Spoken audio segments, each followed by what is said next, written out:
I'm gonna break this video down into 3 parts. Part 1 would be to understand what palette of sounds you have available to you. 2 is to understand the terminology of sounds. And 3 is to build your gut feeling of what sounds are good for your music. So part 1, when we're talking about sound selection, you need to know where can you go and find sounds. There will always be free sounds in your DAW. For example, in Logic Pro, there is a big library of free sounds. That's actually one of the reasons why Logic Pro is such a valuable DAW, because of its huge selection of free sounds. So the second place to find lots of sounds are using third-party sound libraries. 3 really big sound libraries I use are Splice, Output by Arcade, and Native Instruments. All of these libraries have hundreds of thousands of sounds. The third option to find palettes of sound is just actually creating your own sounds. So you can use the iPhone recorder and go out and record sounds. You can use something like a more high quality audio recorder like a Zoom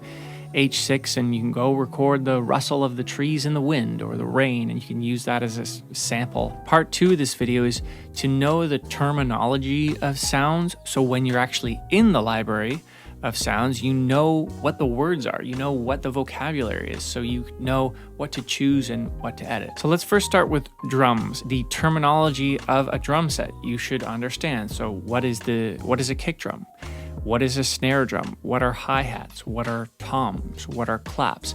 Go and listen to the sound of a kick and the sound of a snare and the sound of a clap and the sound of hi-hats, and understand what those sound like. When you're beginning, it's very difficult to know, like, oh, I need something in my drum set in this section of the song, but I don't know what to search for. Well, that word is a snare. And then once you know what that word is, you can go and search for these words. And then over time, you build your own kind of internal database of vocab, where it's like a tight snare or a dirty clap. This is all terminology which represents a specific sound. And the best way to understand this type of terminology is to get into the library and just start listening to sounds and understand that, oh, whenever something is like dirty kick or dirty clap, it actually doesn't mean it's like, ooh, so seductive or anything. It actually just means it has more distortion and there's more breakup in the sound. Besides drums, each instrument has their own terminology and vocab as well. For bass, you need to understand the difference, what a synth bass is versus a real bass, and how those sounds differ. Your song might require a real bass, so you don't want to find yourself in a library that just has synth bass. Without just me explaining what all the terminology is, because there are hundreds of words, new words that you're going to have to learn.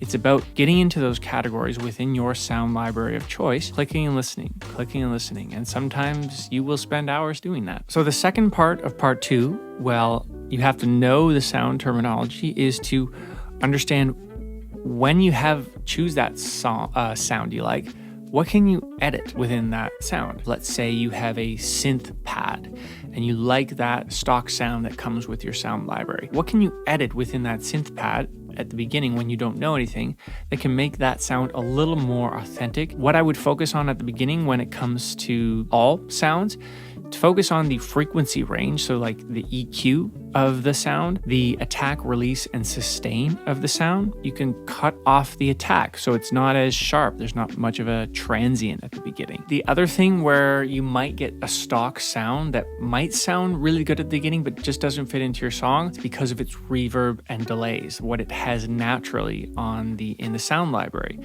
And you can edit how long the reverb is, or maybe you want more reverb or delay as well. Part 3 to this video, to choosing the right sound selection for your song, is to build your internal gut feeling to what works for your style of music. And this is going to happen over time for you when you build your palette of sound libraries, when you understand the terminology of what sounds to look for, and when you start to edit these sounds even more. You're going to really build this gut feeling where you're going to hear a sound, you're like, that's perfect, but it needs to be edited like this, and then it will fit in. And the best way to build that gut feeling faster is to have proper feedback loops. So one great feedback loop that you can do on your own time is just listen to music that you like, or just in general listening to more music, because you're going to hear songs and you're going to start listening to songs and then placing words to what those elements are within those songs. The other thing to build those feedback loops is just share your demos and the songs you're working on with friends who are a little bit better than you, and they can give you feedback to say like, you know what, I think you can layer your snare with a different clap, or I think your kick sound isn't the right sample for your song. If you're liking this video, please watch this other video right here, and it really means a lot if you can stick around and subscribe if you haven't and you've been watching this video. It means a lot and it really helps support the channel. So I'll see you in the next one.